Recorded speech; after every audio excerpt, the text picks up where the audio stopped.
Please help me. They poisoned me. The words barely escaped the well-dressed man's lips as he clutched the edge of the counter, his knuckles turning white against the polished surface. His emerald eyes, clouded with pain, locked onto Hazel as she balanced plates of pancakes and eggs on her forearm at the 24-hour diner in downtown San Francisco. Hazel Carter froze, the cheap fluorescent lights reflecting off her metal name tag as the stranger's expensive suit and commanding presence suddenly crumpled before her. The late-night crowd of truckers and night shift workers barely glanced up, too engrossed in their meals and coffee to notice the drama unfolding at the counter. The man's breathing became labored, sweat beading across his forehead as he fumbled inside his jacket pocket and withdrew a sleek metal pen. "EpiPen?" he wheezed, the object slipping from his trembling fingers and clattering across the linoleum floor, rolling under the counter and out of reach. Rain pounded against the large windows of Rick's diner, creating a rhythmic backdrop to the emergency unfolding before Hazel's eyes. She recognized the symptoms immediately. The rash spreading up his neck, the wheezing breath, the panic in his eyes, remembering how her younger brother looked during his severe allergic reactions. Without hesitation, Hazel dropped her order pad and sprinted toward the kitchen, ignoring her manager's shouts as she grabbed her backpack from beneath the employee coat rack. Her fingers fumbled through the side pocket where she kept her brother's spare epinephrine injector for emergencies. Racing back to the counter, Hazel knelt beside the man, who had now slid to the floor, his breathing growing more strained with each passing second. "I've got you," she whispered, uncapping the injector and plunging it into his outer thigh through his expensive trousers without a moment's hesitation. The effect was almost immediate, his airways opening as the medicine coursed through his system, his desperate gasps for air becoming more controlled with each breath. His eyes, still wide with fear and confusion, searched Hazel's face as if trying to understand why this stranger in a stained uniform had saved him. Suddenly, the diner's door burst open, and two men in dark suits entered, their eyes scanning the room with predatory precision until they locked onto the man on the floor.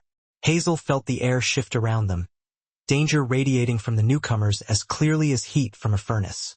The mysterious man gripped Hazel's wrist with surprising strength, his voice low and urgent against her ear.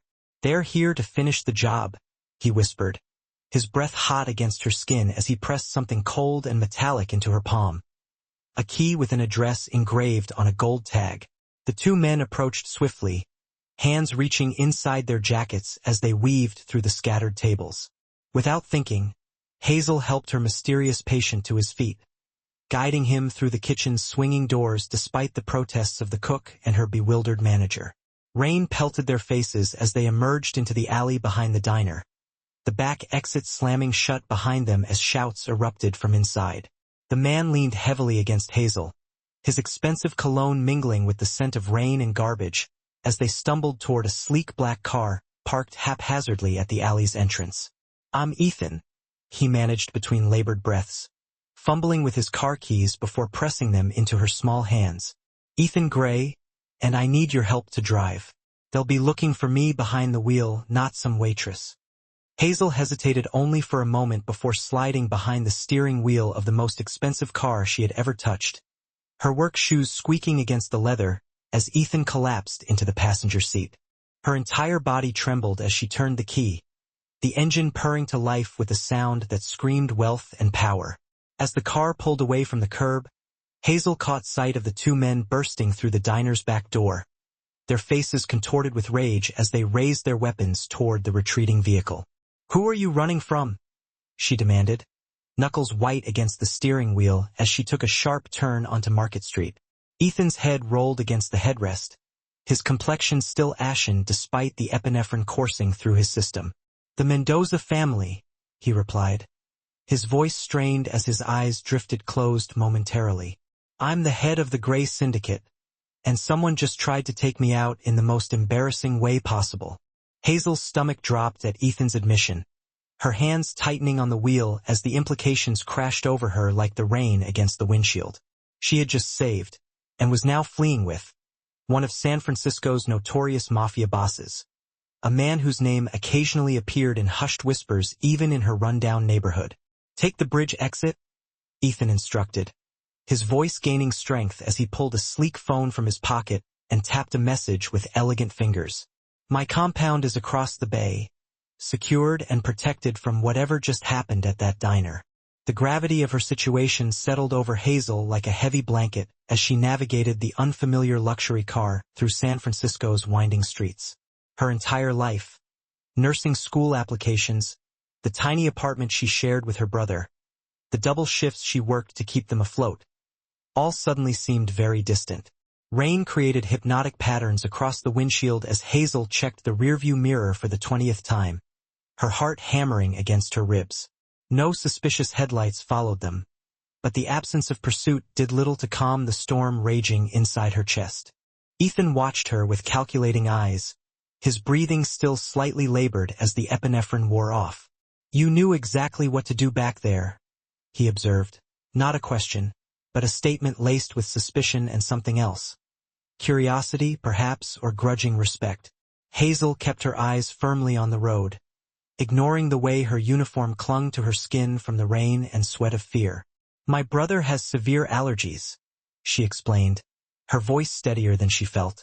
I've administered his EpiPen more times than I can count.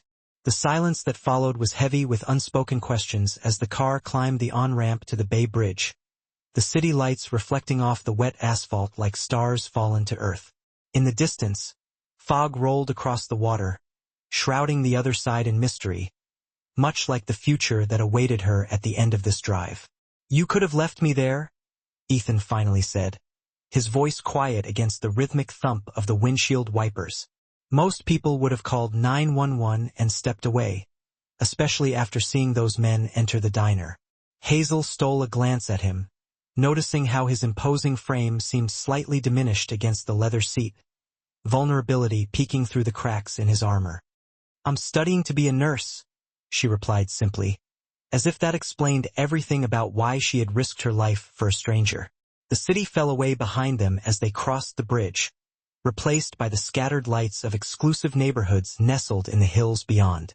Ethan directed her through increasingly winding roads, each turn taking them further from the familiar and deeper into a world Hazel had only glimpsed in movies. Massive iron gates appeared suddenly through the fog, opening silently as the car approached without Ethan needing to announce their arrival. Hazel's breath caught in her throat as the extensive grounds came into view, manicured gardens surrounding a mansion that loomed against the night sky like a fortress. Men in dark suits emerged from the shadows as Hazel parked the car, their hands resting suspiciously near their jackets as they approached with wary expressions. Ethan straightened in his seat, the brief moment of vulnerability vanishing as he reassumed the mantle of authority that seemed to fit him like a second skin. Boss, we've been trying to reach you for hours, said a tall man with a scar running along his jawline, his eyes narrowing as they landed on Hazel's uniform-clad figure. And who is this? Ethan stepped from the car with renewed strength, buttoning his suit jacket with practiced ease despite the ordeal he had just survived. This is the woman who saved my life tonight, he announced, his voice carrying across the circular driveway with undisputed authority. And she'll be our guest until I determine it's safe for her to return home. The interior of the mansion was even more impressive than its imposing exterior. Marble floors gleaming under crystal chandeliers, priceless artwork adorning walls that had likely witnessed countless secrets. Hazel followed Ethan through the grand foyer, acutely aware of her rain-soaked uniform and sensible shoes against the opulence surrounding her. Jackson, assemble the lieutenants in the study. Ethan commanded the scarred man, who shadowed their every move, his tone brooking no argument. And have Miss Peters arrange suitable accommodations and clothing for our guest. A stern-faced woman appeared almost immediately, her silver hair pulled into a tight bun as she assessed Hazel with sharp eyes that missed nothing. This way, miss, she instructed, her voice clipped but not unkind as she led Hazel up a sweeping staircase away from Ethan's retreating form. The bedroom Miss Peters showed her to was larger than Hazel's entire apartment, with a canopied bed and floor-to-ceiling windows overlooking the bay, where fog still clung to the water like ghost ships. The bathroom contained heated floors, a shower with more settings than her car, and a clawfoot tub that could easily fit 3 people. Mr. Gray insists you remain here tonight for your own safety, Miss Peters explained as she laid out silk pajamas and a robe on the bed. The men who came looking for him at your workplace now have your face memorized. Returning home would put both you and your family at risk. Hazel sank onto the edge of the impossibly soft mattress, her fingers tracing the fine embroidery of the duvet, as the reality of her situation crashed over her like a tidal wave. She had saved a man's life only to find herself trapped in a gilded cage, unable to contact her brother, who would surely be worried sick by morning. The hot shower washed away the smell of grease and coffee, but did nothing to clear the fog of confusion and fear clouding Hazel's mind. She changed into the borrowed silk pajamas, the expensive fabric sliding against her skin in a way that made her feel like an imposter in someone else's life. A soft knock at the door startled her from her thoughts, and she opened it to find Ethan standing in the hallway, changed into a fresh suit despite the late hour. "I thought you might be hungry," he said, gesturing to a tray of food held by a uniformed staff member hovering discreetly behind him.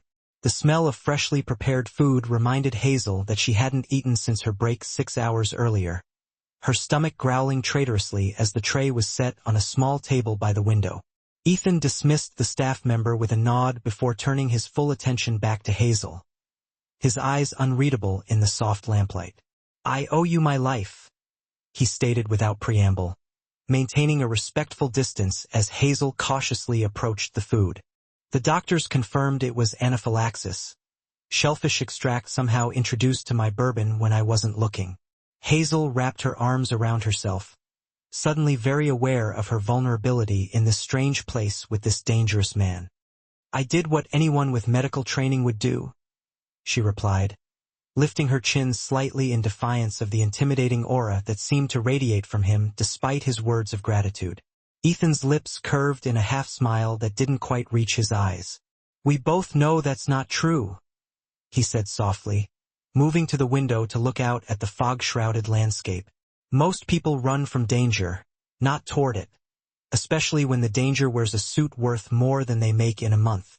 "Your money doesn't impress me," Hazel replied with more courage than she felt, picking up a strawberry from the tray and biting into it to hide her trembling fingers. "And I need to call my brother. He'll be worried sick when I don't come home tonight." Ethan turned from the window, studying her with renewed interest as if she were a puzzle he couldn't quite solve. "Jackson will arrange a secure call in the morning," he promised, his tone softer than before. "But you need to understand that by helping me, you've placed yourself in the middle of a war that's been brewing for generations."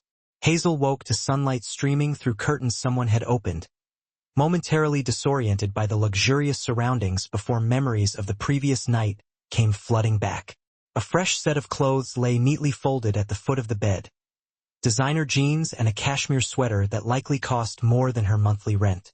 The enormity of her situation struck her as she dressed, fingers fumbling with unfamiliar luxury fabrics, while her mind raced with worry about her younger brother, Jamie. At 19, she'd been his primary caregiver since their parents' fatal car accident 3 years ago, working double shifts to keep him in his asthma medications and specialized care. Downstairs, she followed the sounds of voices to a sun-drenched kitchen where Ethan sat at a marble island, surrounded by 3 men in expensive suits reviewing documents that were hastily gathered when she entered. His commanding presence seemed to fill the space, though she noticed he'd forgotten a tie, the top buttons of his shirt undone in casual authority. "Ms. Carter," he acknowledged, dismissing his men with a subtle nod before gesturing to the empty stool beside him. "I trust you slept well, despite the circumstances." Hazel remained standing, her borrowed clothes feeling like a costume rather than appropriate attire. "I need to speak with my brother," she stated firmly, surprised by the steadiness in her voice despite standing before one of San Francisco's most dangerous men. "And I need to know when I can go home." Ethan's expression remained impassive as he slid a sleek phone across the counter toward her. "Your brother has been informed that you picked up an extra shift and will be staying with a coworker," he explained, watching her reaction carefully. "Your manager at the diner confirmed this story when your brother called looking for you." A chill ran down Hazel's spine at the revelation of how thoroughly Ethan had inserted himself into her life overnight. "You had no right," she whispered, her fingers curling into fists at her sides as anger temporarily overshadowed fear. Jamie depends on me. He needs his medication, his routines.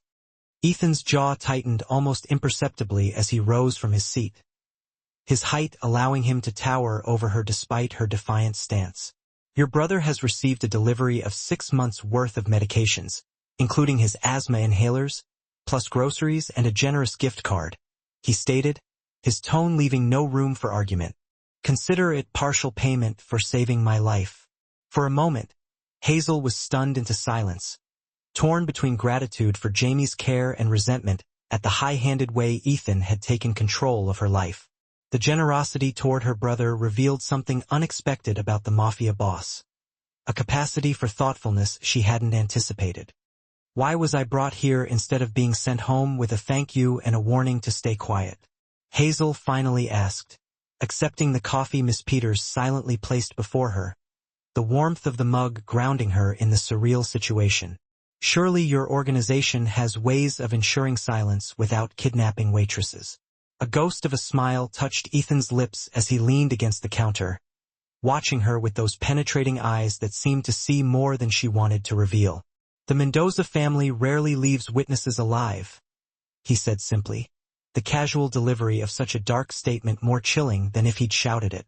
And they saw you help me escape. Hazel's fingers tightened around the coffee mug as the full weight of her predicament settled over her. So, I'm trapped here indefinitely while you fight your Mafia war? She concluded, unable to keep the bitterness from her voice, as she thought of her carefully planned life now hanging in suspended animation.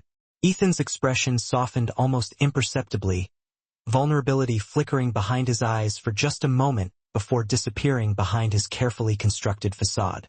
Not trapped, he corrected gently.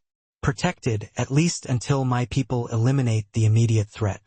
The kitchen door swung open before Hazel could respond, admitting the scarred man from the previous night, Jackson, whose serious expression immediately put Hazel on edge. Boss, we've confirmed the leak came from inside, he reported, pointedly ignoring Hazel's presence as he placed a tablet before Ethan. Someone with intimate knowledge of your schedule and allergies. Ethan's demeanor changed instantly, the brief moment of humanity replaced by cold calculation as he reviewed whatever information the tablet contained. The transformation was fascinating and terrifying to witness, like watching a panther shift from relaxed to predatory in the blink of an eye. Have the cars ready in 20 minutes, he commanded, his voice low and dangerous as he straightened his cuffs with meticulous precision. And prepare our guest for travel. She'll be accompanying us to the secondary location until we've identified the traitor.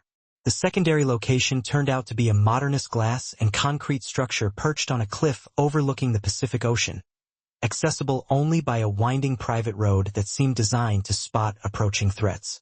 Hazel sat silently in the back of the armored SUV as they passed through 3 separate security checkpoints, each manned by guards with visible weapons and watchful eyes. This property isn't in any official records, Ethan explained as they pulled into an underground garage, his voice casual as if discussing weekend vacation plans rather than elaborate security measures. Only 5 people in my organization know of its existence. Hazel followed him into a glass elevator that rose smoothly through the center of the house, providing glimpses of minimalist luxury on each floor before opening onto a vast, open-plan living space. Floor-to-ceiling windows offered breathtaking ocean views, the distant horizon blurring the boundary between sea and sky. You'll have freedom to move throughout the house and grounds, Ethan informed her, gesturing to the security panel near the elevator. But the system will alert my team if you attempt to leave the perimeter. A young woman with a sleek ponytail and intelligent eyes approached, tablet in hand and professional smile firmly in place. Mr. Gray, the secure line is ready in your office, she announced, her gaze flickering curiously to Hazel before returning to her boss. And Dr. Mercer has arrived to check your recovery from the anaphylaxis. Ethan nodded his dismissal to the woman before turning back to Hazel, his expression unreadable as always. Make yourself comfortable, he suggested, though it sounded more like a command. We may be here for several days while my team investigates the breach. Left alone in the vast space, Hazel wandered to the windows, watching waves crash against the cliffs below as her mind processed the bizarre turn her life had taken. Just 24 hours ago, she'd been serving pancakes and planning her nursing school application. Now she was essentially a prisoner in a mafia boss's secret fortress. The sound of raised voices drew her attention to a partially open door down the hallway, curiosity overriding caution as she moved closer to listen. Ethan's voice, usually so controlled, had an edge of barely contained fury that sent a chill down her spine. 3 of my men dead in a raid on the mansion, and you're telling me we still don't know who sold me out? He demanded, followed by the sound of something heavy hitting a wall. The Mendozes knew exactly when to strike. They knew the security rotation, the blind spots in the cameras. A second voice, lower and more measured, responded with careful precision. The evidence points to someone in your inner circle, sir, someone who attended the meeting at the restaurant yesterday and knew about your shellfish allergy. Hazel's blood ran cold as she processed this information, suddenly understanding why Ethan had been so insistent on keeping her close. She wasn't just a witness to an assassination attempt. She was potentially the only person he could trust in a sea of traitors.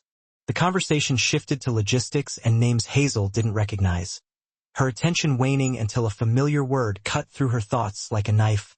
Waitress. Have we verified her story?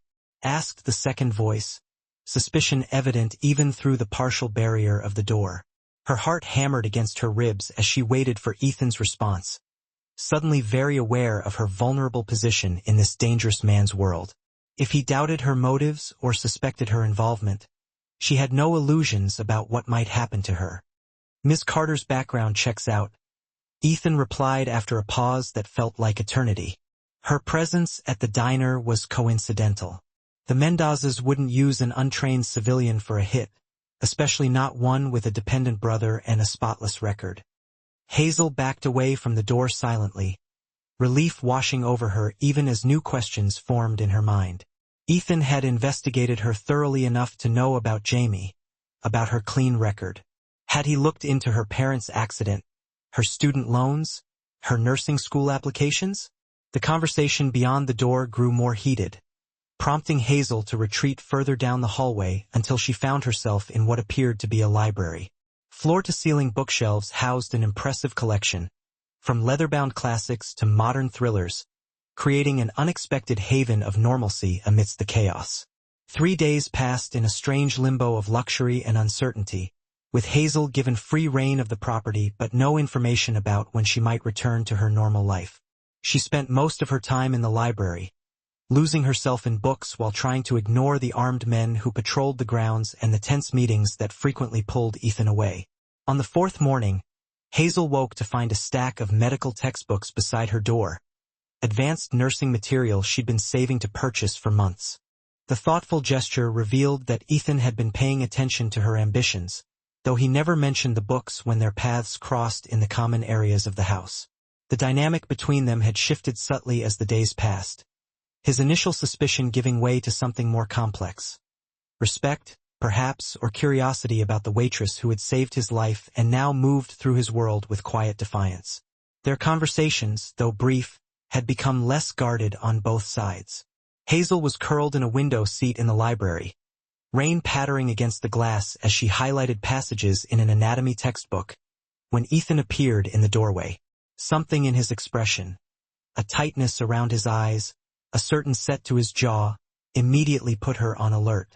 "We've identified the traitor," he announced without preamble, moving into the room with the fluid grace of a predator despite his business attire. "My cousin Paul, someone I've trusted since childhood, someone who stood beside me at my parents' funeral." Hazel slowly closed her book, recognizing the pain hidden beneath his carefully controlled exterior, the depth of the betrayal cutting far deeper than he would ever openly acknowledge. "I'm sorry," she offered simply, understanding that empty, meaningless words would hold no value for a man like him. Ethan's laugh was a sharp, brittle sound as he ran a hand through his perfectly styled hair, momentarily disheveling it in a gesture that felt startlingly, unexpectedly human. He hadn't just sold information to the Mendozes. He had orchestrated the hit himself, convinced that his father's business should rightfully have been his when his parents passed away. The rain intensified outside, mirroring the storm Hazel could see brewing just behind Ethan's carefully constructed and controlled facade. "What will you do now?" she asked cautiously, already anticipating the answer, but needing to hear him articulate it, needing to fully comprehend exactly what kind of man she had become entangled with. "What do you think happens to traitors in my world, Hazel?" He replied, using her first name for the first time since they'd met. "Paul signed his own death warrant the instant he decided my life was worth less than his ambition." The raw, brutal honesty of his statement should have frightened her. Yet Hazel found herself nodding slowly, a part of her understanding the unforgiving justice system of his world, even as another part of her instinctively recoiled from it. And after that she pressed further, rising from her seat to stand directly before him, suddenly compelled to know what came next in this incredibly dangerous game they were playing. Ethan studied her face for a long, drawn-out moment, something unreadable flickering deep within his eyes. "After that, you go home," he said finally, his voice softer than she had ever heard it before. "Back to your brother, your diner, your nursing school applications, back to a life that remains untouched by any of this." The prospect of returning to normalcy should have filled Hazel with a sense of profound relief. Yet she found herself strangely conflicted as she met his gaze. "Will I ever truly be untouched by this?" she questioned quietly, gesturing around the luxurious prison that had somehow, almost imperceptibly, become familiar. "Once you've seen behind the curtain, can you ever really forget what's there?" A sad, wistful smile curved Ethan's lips as he reached out, his fingers hesitating just shy of actually touching her cheek before dropping back down to his side. "You should try," he advised, all pretense of being a ruthless mafia boss momentarily abandoned. "This world, my world, it consumes everything it touches eventually." The moment was abruptly shattered by Jackson's appearance in the doorway, his expression grave as he addressed his boss. "Sir, we've located Paul at the downtown penthouse," he reported, pointedly avoiding making eye contact with Hazel. "The team is in position, awaiting your orders." Ethan's transformation was immediate and chilling, any trace of vulnerability vanishing beneath the mantle of power as he straightened his cuffs with practiced precision. "Prepare the car," he commanded, his voice once again cold, hard, and controlled. "I want to look him in the eyes when he explains himself." Jackson hesitated, his gaze flickering briefly towards Hazel before returning to Ethan. "Sir, intelligence suggests the Mendoza family may be using Paul as bait," he cautioned, his scarred face tightening with concern. "It could be a trap designed to draw you out of hiding. If it's a trap, then we'll be prepared," Ethan stated with deadly calm, turning back to Hazel with an intensity that made her breath catch in her throat. "You're coming with us. I need someone Paul doesn't know, someone who can get close without raising suspicion." Hazel's heart hammered against her ribs as she processed his words, understanding instantly what he was asking of her. "You want me to be your decoy?" she said, not as a question, but as a realization that should have terrified her more than it actually did. Instead of denying it, Ethan nodded once, his expression grave as he studied her face, searching for any signs of fear. "The Mendozas will be watching for my security team, for familiar faces," he explained, his voice matter-of-fact, as if he were discussing business strategy rather than potentially sending her into a highly dangerous situation. "Why would I agree to this?" Hazel questioned, crossing her arms protectively across her chest as she met his gaze with challenging directness. "You just told me I could go home after this is over. Why risk my life for your vendetta?" Something flickered across Ethan's expression, something akin to respect perhaps, for her unwillingness to be manipulated. "Because Paul's betrayal didn't just target me," he replied softly, pulling his phone from his pocket and showing her a surveillance image that made her blood run cold. The photo showed her brother Jamie captured on camera as he entered their apartment building, looking vulnerable and completely unaware of the watching eyes. The timestamp showed it was taken just hours ago, while she had been safely hidden away in Ethan's coastal fortress. "The Mendozas have been watching your brother since the night you saved me," Ethan continued, his tone gentler now as he registered the horror on her face. They know about his medical conditions, his schedule. They're waiting to use him as leverage. Hazel's knees weakened as the full implications of what he was saying crashed over her, forcing her to grip the edge of a nearby bookshelf for support. "You knew this and didn't tell me?" she whispered, anger and fear battling for dominance as she imagined Jamie in grave danger. "I've had a security team watching him around the clock," Ethan assured her, his hand hovering near her elbow, as if unsure whether to offer her comfort. "But the only way to ensure his safety is to end this now, to eliminate both Paul and the Mendoza threat in one swift move." The plan was dangerously simple. Hazel would enter the upscale restaurant where Paul was dining, posing as a potential investor interested in the Gray family business. Her ordinary appearance and complete lack of connection to Ethan's world would allow her to approach him without arousing suspicion. She would discreetly plant a tracking device on Paul, which would allow Ethan's team to follow him to the Mendoza meeting later that night. Once they had successfully pinpointed the location of both threats, Ethan's men would move in and eliminate the danger permanently. "You're asking me to walk into a nest of vipers with nothing but my wits to protect me," Hazel observed as she studied the building blueprints spread across Ethan's desk. "What happens if Paul recognizes me from the news coverage of the diner incident?" Ethan's mouth tightened into a grim line as he adjusted his cuff links, a nervous habit she'd begun to recognize during their days together. "The media coverage was minimal, and your face wasn't clearly shown in any of the footage," he assured her, though the underlying tension in his shoulders betrayed his true concern. Hours later, Hazel barely recognized herself in the mirror of the downtown hotel room where they'd established their base of operations.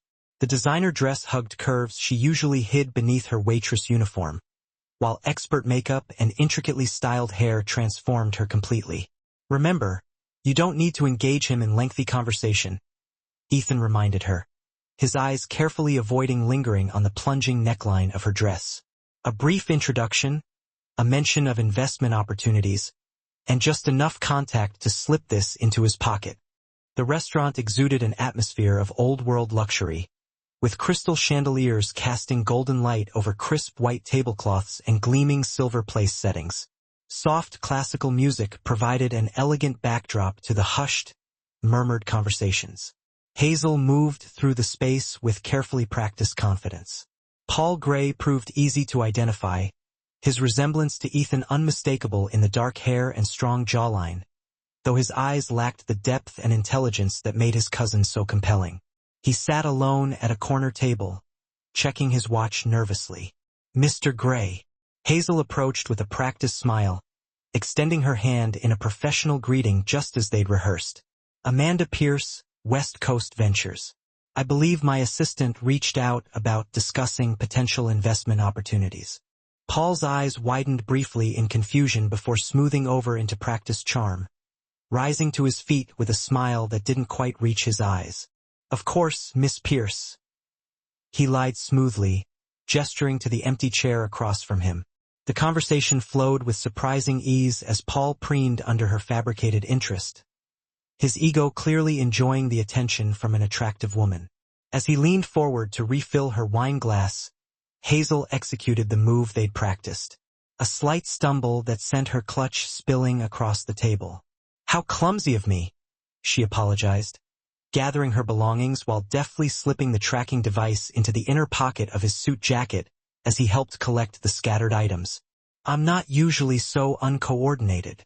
20 minutes of superficial business discussion later, Hazel made her excuses with promises of a formal meeting the following week. Relief washed over her as she exited the restaurant without incident, the waiting car pulling smoothly to the curb as planned.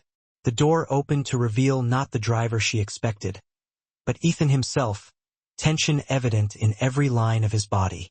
"It's done," she confirmed as the car pulled away, the adrenaline making her hands shake now that the performance was over. "He's heading toward the Marina District," Ethan observed, studying the tracking data on his tablet, his voice tight with controlled fury. "Straight to the Mendoza compound, just as we predicted." Back at the hotel suite, which was now serving as their command center, Hazel watched the organized chaos of Ethan's security team preparing for the night's operation. Men checked weapons while others studied building schematics, the air thick with tension and purpose. "You did well tonight," Ethan acknowledged, appearing at her side with a glass of water and 2 pills that she recognized as mild anxiety medication. "The hard part is over for you. My team handles everything from here." Hazel accepted the water, but declined the pills with a slight shake of her head, unwilling to dull her senses while Jamie's safety hung in the balance. "What happens now?" she asked, her voice steadier than she expected. Before Ethan could respond, Jackson burst through the door, his expression urgent as he approached his boss. "Sir, we've got movement." Paul just entered the Mendoza compound. "But there's something else," he reported, extending a tablet displaying security footage. The screen showed Jamie, her brother, being escorted into the same building by 2 men in dark suits. "No." The word escaped her lips in a horrified whisper as she grabbed the tablet, confirming with her own eyes the nightmare unfolding on screen. "Change of plans. This is now a rescue operation," Ethan commanded, checking his own weapon with practiced efficiency before turning back to Hazel with unexpected gentleness. "I'm going to bring him back to you." "No," Hazel stated firmly, stepping away from his touch with newfound resolve burning through her fear. "He's my brother. I'm coming with you."